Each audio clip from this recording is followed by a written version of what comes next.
সিজনের প্রথম ব্রাইড নিয়ে আমি চলে এসেছি।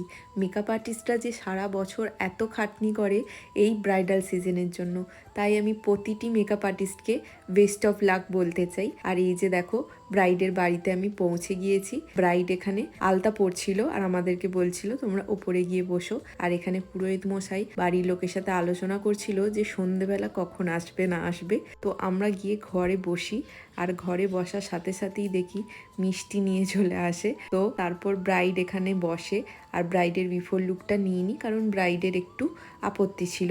সে যাই হোক, আমি কিন্তু মুশকিলে পড়েছিলাম ব্রাইডের হেয়ার নিয়ে। দেখো খালি, দেখে মনে হচ্ছে যে ভিজে হেয়ার, আসলে ব্রাইড শ্যাম্পুই করেনি হেয়ারের মধ্যে তো ক্রিম্পিং বসছিলই না। তারপর ওই হেয়ারকেই কোনোভাবে ম্যানেজ করে এই হচ্ছে ব্রাইডের আমার ওভারঅল ফুল লুকটা। তোমাদের সবার কেমন লাগলো জানিও, অবশ্যই একটা কমেন্টস করো, আমার খুব ভালো লাগবে কমেন্টস করলে। তো এখানে ব্রাইডের থেকেও আমি জেনে নেব যে ব্রাইডের লুকটা কেমন লাগলো না লাগলো। তো দেখো ওর কি ফিডব্যাক ছিল। কেমন লাগছে বলো দিদিকে? মন থেকে বলছো তো? বৌদি বলো কেমন লাগছে?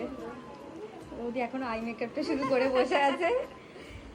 তুমি বলো তোমার কেমন লাগছে? ভীষণ সুন্দর লাগছে, মনের মতন করতে পেরেছি? একদম তার থেকেও বেশি।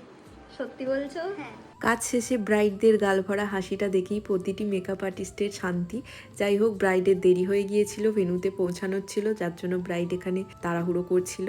আজকের ভিডিওটা এটুকুই ছিল। তোমরা সবাই খুব ভালো থেকো, সুস্থ থেকো।